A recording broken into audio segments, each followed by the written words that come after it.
Hello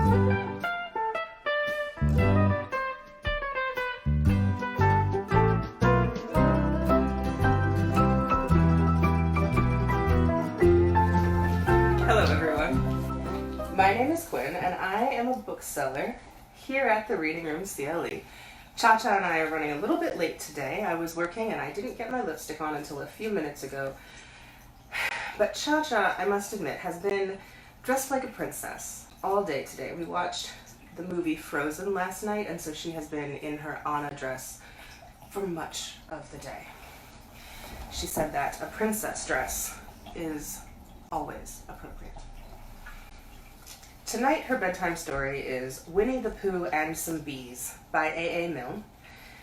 And I think this is one of the first ever appearances of Winnie-the-Pooh. Winnie-the-Pooh and Some Bees.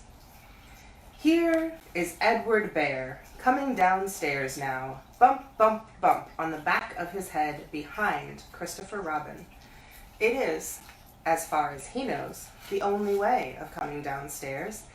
But sometimes he feels that there really is another way, if only he could stop bumping for a moment and think of it. And then he feels that perhaps there isn't.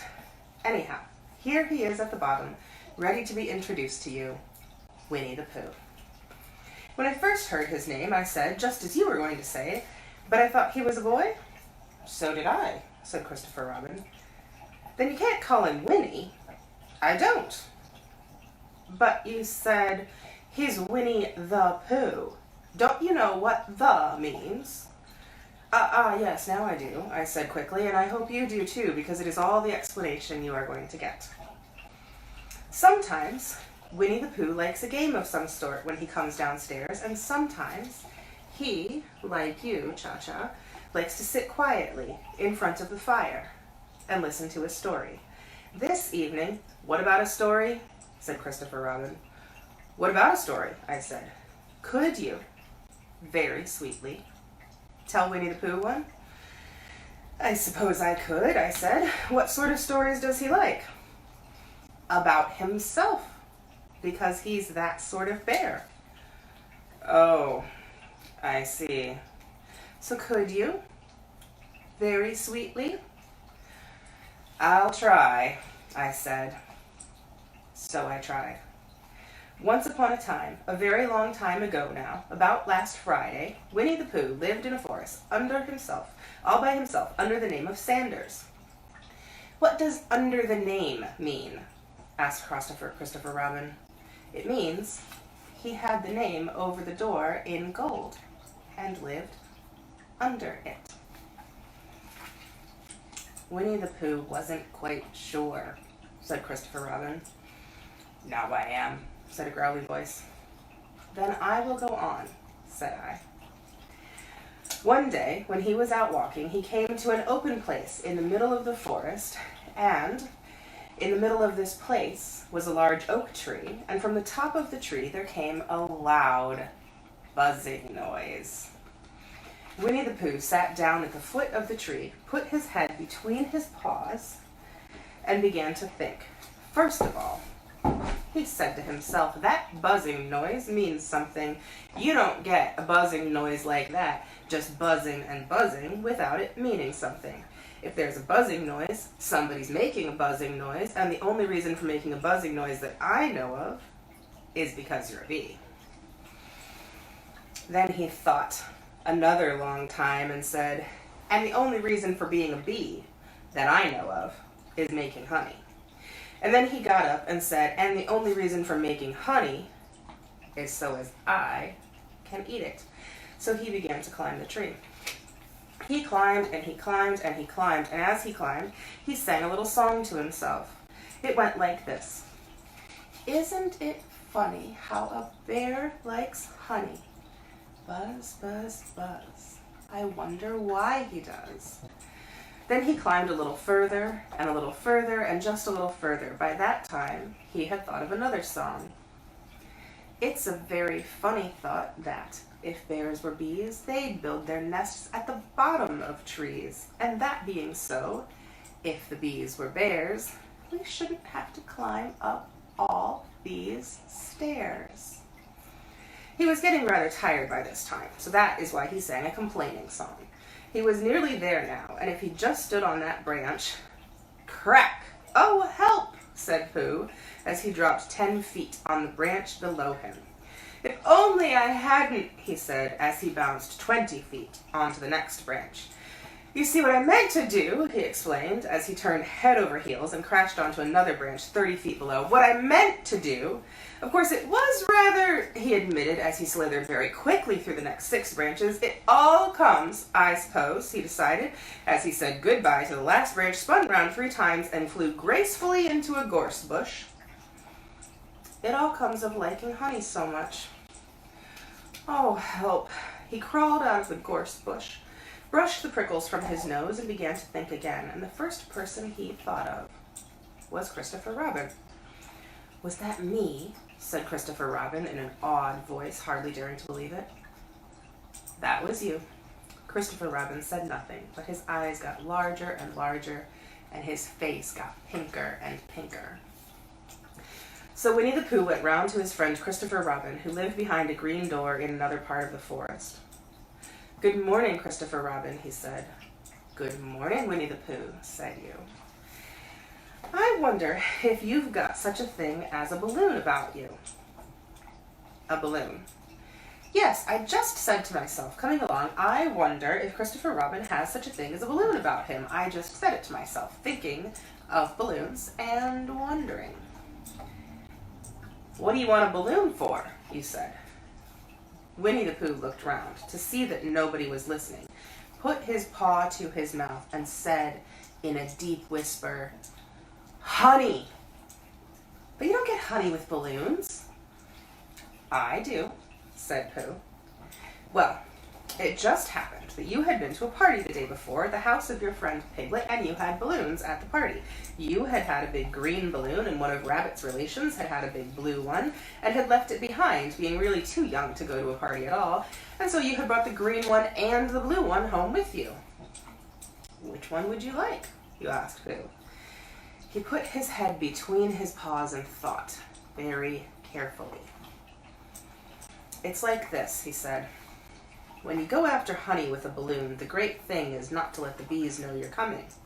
Now, if you have a green balloon, they might think you are only part of the tree and not notice you. And if you have a blue balloon, they might think you are only part of the sky and not notice you.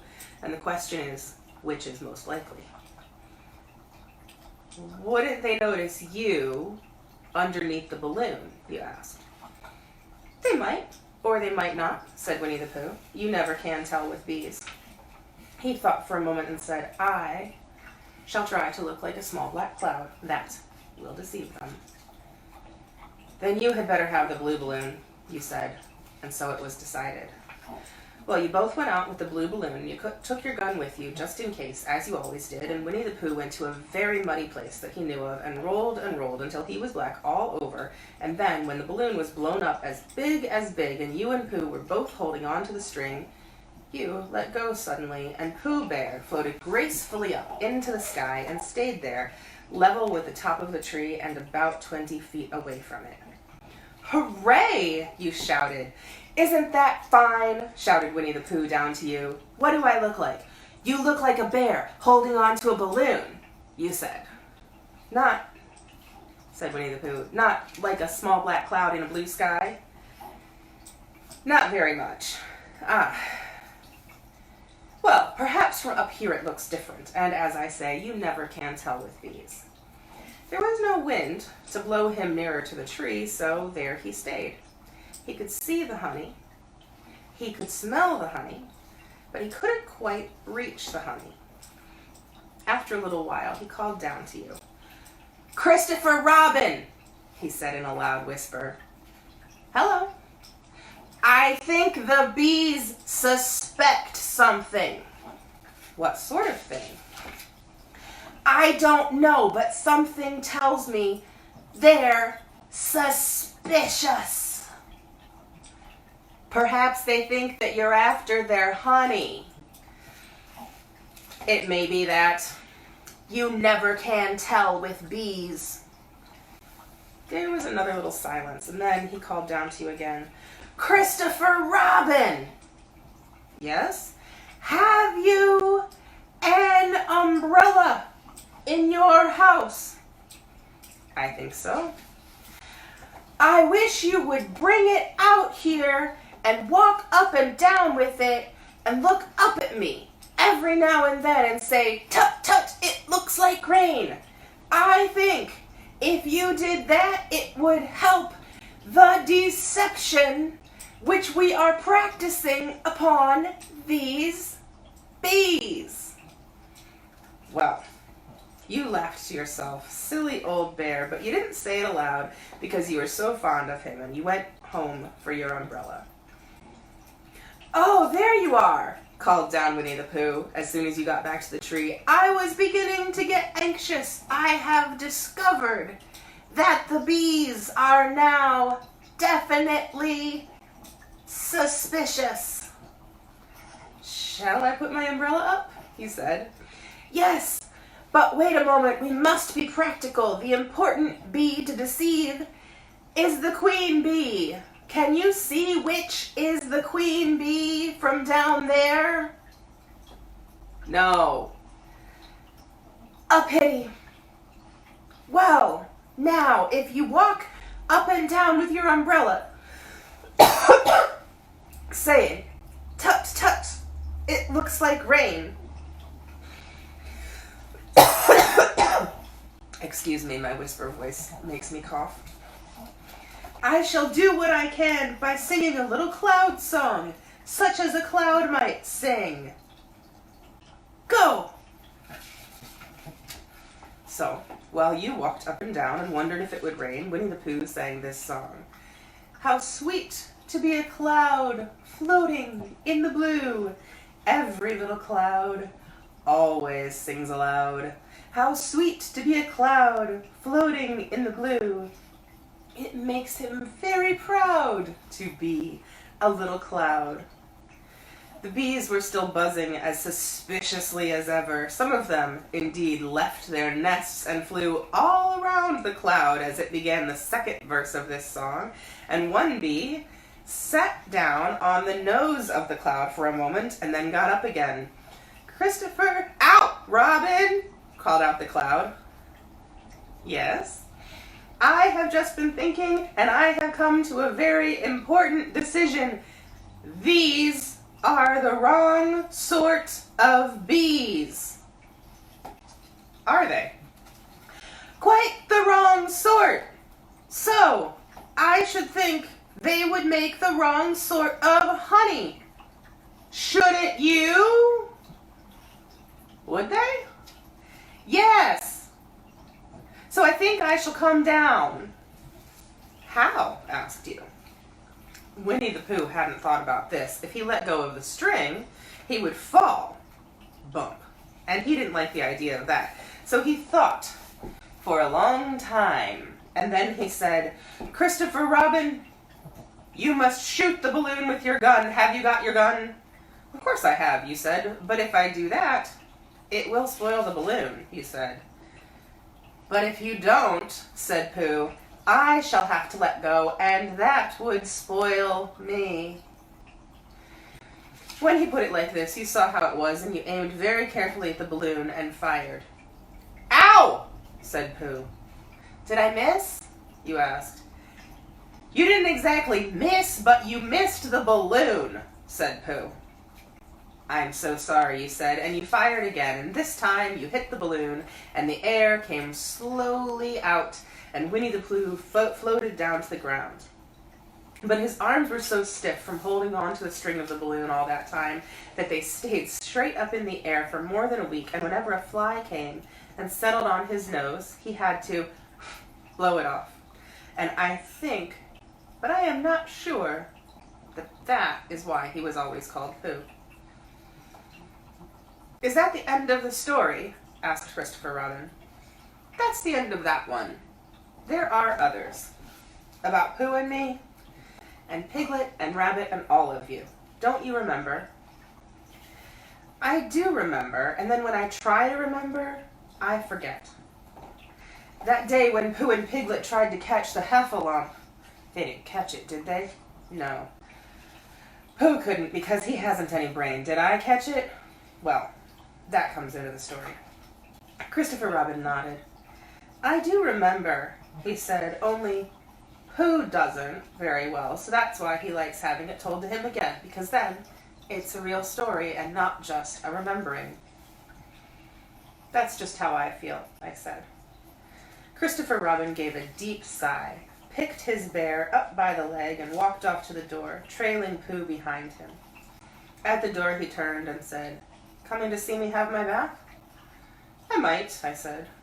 I didn't hurt him when I shot him, did I? Not a bit. He nodded and went out, and in a moment I heard Winnie-the-Pooh, bump, bump, bump, going up the stairs behind him.